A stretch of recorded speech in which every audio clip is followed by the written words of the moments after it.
Bien, Tristan, bonjour. Bonjour. Merci d'avoir accepté cet entretien. Le sujet, tu l'auras compris, c'est parler d'entrepreneuriat. Et donc, la première question que j'ai envie de te poser, c'est qui es-tu, toi, Tristan Vernet, en tant que personne physique, et qui est ta belle personne morale, NGTV, hein, c'est ça, expérience, NGTV, expérience. Donc, si tu pouvais nous dire quelques mots sur ces deux personnes pour Ah, commencer. sans problème, sans problème. Merci déjà de me donner l'opportunité de nous présenter. Donc très rapidement, moi, Tristan Vernet, je suis le cofondateur de la société. Je suis également le directeur commercial de cette société-là. Très rapidement sur mon parcours, j'ai fait une école d'ingénieur spécialisée dans les systèmes communicants. C'est un bon corollaire vers notre activité actuelle. Et après un rapide parcours dans l'ingénierie d'affaires dans un magnifique groupe qui s'appelle le groupe SPI, j'ai décidé avec un ami qui s'appelle Guillaume Noé, également ingénieur de formation en électronique, lui, de cofonder la société NGTV Experience, qui s'est spécialisée dans les technologies de captation vidéo intelligente, la smart vidéo, dédiée Mhm. au monde amateur du sport, concrètement. Bon, très bien. Euh, Quelle est ta plus-value ou, pour parler peut-être un peu US, ta proposition unique de valeur? Alors, concrètement, on a développé des technologies qui servent à tout sauf à être des technologies. En fait, on est là pour un petit peu faire bouger les lignes de l'économie du sport amateur. Oui. Concrètement, on se rend compte que c'est un modèle typiquement en France sur un marché qui est là depuis longue date. Donc, les lignes sont difficiles à bouger, mais notre but, ça va être de trouver via des technologies, un moyen d'augmenter les revenus directs et indirects des lieux de pratique sportive qui sont nos clients.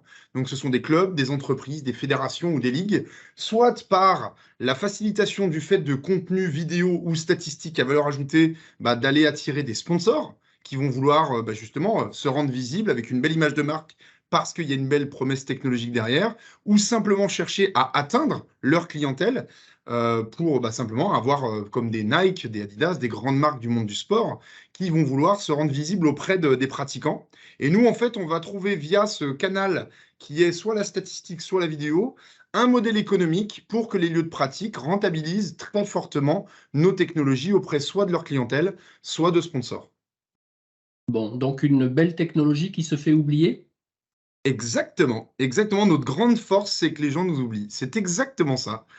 On est là, en fait, on Bon. est au service. Quand le sport est devenu consommable en 2023, maintenant, le sport est devenu consommable et ça veut dire que vous êtes venu pour un temps très court, 1 heure, parfois 1 heure et demie, et vous êtes là pour faire du sport, pas pour interagir pendant 10 minutes avec un écran tactile. Il faut que la technologie fasse partie de l'expérience sans la contraindre. Et c'est notre grande force et notre positionnement d'ailleurs à l'échelle mondiale maintenant. On est les seuls à avoir autant simplifié, autant de valeur dans si peu d'interactions.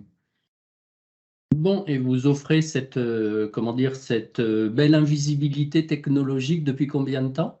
Alors, on commercialise depuis 2018 maintenant, donc ça fera 5 ans à la fin de l'année 2023. Mhm. Et on commercialise donc historiquement principalement en France-Belgique, en francophonie, on va dire européenne, Mhm. et depuis 1 an maintenant dans une quinzaine d'autres pays via la distribution et via apporteurs d'affaires divers. Bon, tu m'as parlé d'un certain nombre de typologies de clients. Quel est ton meilleur client? Globalement, il y en a deux à peu près équivalence, mais notre meilleur client, ce sont les entreprises de location de terrain à l'heure, les entreprises privées du sport, qui Mhm. sont celles qui voient immédiatement le bénéfice de ce qu'on apporte d'un point de vue économique, et de l'autre côté, les clubs qui, eux, voient immédiatement la plus-value de l'usage, du coaching avec la vidéo, et du côté streaming et mise en avant de la vie pour la communauté du club, qui sont nos deux principaux clients à date. Bon, donc comme je fais du badminton, du squash, du tennis et du paddle, je peux déjà commencer à en parler autour de moi. On va parler business bientôt alors. Bon, super. Est-ce que le Covid-19 a eu un impact et si oui, lequel? Oui, très important. Alors, ça a eu un impact énorme parce que du jour au lendemain, le sport s'est éteint, s'est Ah gelé, plus ouais. précisément. Grâce au dispositif d'aide qu'a mis le gouvernement en place, le sport ne s'en est pas sorti indemne, mais Mhm. s'en est bien sorti en France, pour le coup. tout comme les restaurateurs, hein, je nous compare souvent à ce marché-là qui est plus visible, auquel on pense plus rapidement, mais qui fait que le commerce s'est arrêté. Nous, malheureusement, en tant que société de l'informatique, on a été aidés, mais pas autant que nos clients. Et la Mhm. chance qu'on a eue, c'est que certains grands groupes, dont les cycles de décision sont plus importants, nous ont fait confiance pendant cette période. Je pense par exemple au groupe Le Five for Paddle, que je remercie à l'occasion, qui nous a fait confiance sur des déploiements de masse, ou encore comme le groupe Power League en Angleterre, voilà, qui nous ont fait confiance à ce moment-là et qui nous a permis de compenser le manque d'activité auprès des acteurs indépendants et des petits clubs, qui a repris immédiatement et très fort dès la sortie du Covid. Bon, donc moi, quand j'entends confiance, j'entends preuve remarquable de vos talents. C'est gentil, ça serait à eux de le dire en l'occurrence. Oui, donc pour l'instant, c'est moi qui le dis, de mon expérience. Très bien. Et donc, c'est super, vous avez visiblement un bel avenir devant vous. J'aimerais que tu me parles de ton expérience d'entrepreneur. C'est deux questions pour commencer seulement. Pour toi, c'est quoi l'entrepreneuriat? Et la deuxième question, c'est comment tu le vis tous les jours? Alors, je dis toujours que l'entrepreneuriat, c'est, à mon sens, la vraie liberté. Ça a été ma motivation première, même si mon expérience précédente, dont je faisais mention dans le groupe SPI, a été Mhm. incroyablement formatrice et géniale. J'avais besoin de créativité, j'avais besoin de plus de liberté, plus de sens dans chaque action menée au quotidien. Mhm. Et je trouve que ce qui est génial dans l'entrepreneuriat, c'est cette liberté qui est étroitement liée à l'horreur de l'incertitude et de la difficulté de décider, et justement de cette... nous, en plus, on a particulièrement créé un marché qui n'existait pas. Oui. Et la phase de conception, d'élaboration d'un produit, d'un service, en tant que chef d'entreprise, où vous avez clairement pris des risques financiers, vous avez investi énormément d'énergie, de temps, d'émotion, vous avez emmené des gens qui vous ont fait confiance, en vous finançant, soit des gens qui sont venus travailler, souvent dans des conditions presque précaires au début. Donc il y a un collectif qui s'est impliqué à la réussite de ce projet, dont vous êtes le garant du résultat, Mhm. et qui fait quelques petites nuits blanches par-ci, par-là, de stress ou de travail. Et du coup, je synthétiserai tout ça en beaucoup d'émotions, positives et négatives. Les positives sont extrêmement récompensantes, les négatives sont extrêmement dures à gérer, parce que malheureusement, on ne retient de l'extérieur que les positives, mais de Mhm. l'intérieur, il y a quand même beaucoup de moments un peu durs. Mais du coup, c'est une aventure folle et qui pose toujours cette question, est-ce qu'on sera un jour capable de ne plus être entrepreneur? Je ne suis pas sûr, parce que c'est quand même quelque chose qui fait palpiter. Bon, j'aurais envie de résumer ça quand j'ai entendu horreur, bonheur, en gros un cocktail un peu comme les cocktails salés sucrés et qui font peut-être de tout ce goût particulier de l'entrepreneuriat. Exactement. Donc, Exactement, c'est super. unique. C'est C'est unique. unique.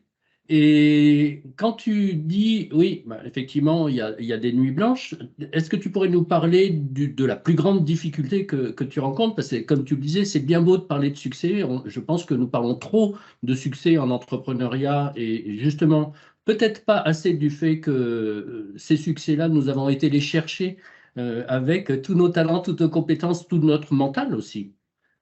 Nous allons les chercher tous les jours. Donc, qu'est-ce que tu pourrais dire là-dessus? Le plus dur, en fait, c'est que un projet se construit en étapes. Et le plus dur, c'est de savoir identifier le bon moment, ni trop tard, ni trop tôt, pour que l'entreprise franchisse une étape. Alors, encore une fois, on est sur un modèle bien particulier de scale-up, désormais de start-up pour Mhm. trouver son marché, maintenant de scale-up pour aller l'adresser. Mais du coup, savoir identifier, je dirais, là, on est à notre quatrième phase de transformation. Pour donner des ordres de grandeur, on n'est pas une grande entreprise. Cette année, on va faire 2,5 millions, 2,7 millions de chiffre d'affaires. Donc, on reste encore une petite structure qui n'est plus non plus une toute petite start-up qui cherche son marché. Mhm. Et du coup, savoir identifier les étapes de structuration de l'entreprise et la compréhension de tous les changements d'organisation, de manière de procéder, de manière d'adresser le marché, toute cette mutation à intervalles réguliers d'une entreprise en forte croissance est probablement ce qui est le plus dur à appréhender, et surtout, c'est l'ensemble des décisions où il n'y aura pas de retour en arrière, où il faut accepter le risque, le mesurer, le suivre et savoir très vite dire, je me suis trompé, on corrige le tir, la célérité avec laquelle on décide est probablement l'indicateur le plus compliqué à maîtriser. En même temps, dans un monde VUCA où il restera toujours de l'incertitude et aucune bonne décision. Clairement, clairement. Très bien. J'aurais aimé te poser aussi la question de qu'est-ce qui t'inspire le plus dans ce projet entrepreneurial? Alors ça va être très cliché, mais je le pense très profondément, c'est le collectif. En fait, ce qui est génial, c'est que souvent, quand vous lancez une entreprise, c'est parce que vous avez une ou deux convictions par-ci par-là. Et Mhm. le fait d'avoir le loisir d'appliquer à 100% ces convictions, typiquement sur le projet humain de NGTV, avec Guillaume, mon ami et cofondateur de la société, pour rappel, Mhm. on a des convictions assez profondes, assez ancrées, qui nous ont poussés à entreprendre sur ça. Et le collectif qui est derrière, la relation au collectif est incroyable. En fait, et voilà, c'est ça, c'est ce que je répondrais, c'est ce côté création du collectif humain derrière. Maintenant, on est une trentaine, on va être une trentaine de personnes, on continue de recruter. On va arriver là dans quelques mois à une trentaine de personnes. On commence à être un petit collectif sympa, on va dire, et c'est Mhm. passionnant. C'est ce qu'il y a de meilleur là-dedans, en fait, je pense. C'est tout le sens que vous rend le fait de créer une entreprise, c'est d'être parti de rien et d'arriver à un collectif qui s'apprécie, qui travaille dur, work hard, play hard. C'est assez agréable, c'est assez gratifiant, on va dire. Bon, j'ai envie de te poser une dernière question pour revenir quand même ce cocktail, puisque nous lui avons donné deux noms. Un nom qui pourrait peut-être faire peur, bonheur-horreur, et un nom qui pourrait peut-être tenter, sucré-salé. Comment tu me transformerais ça en sucré-salé pour que d'autres se mettent eux aussi à générer des réussites sociales, sociétales et économiques?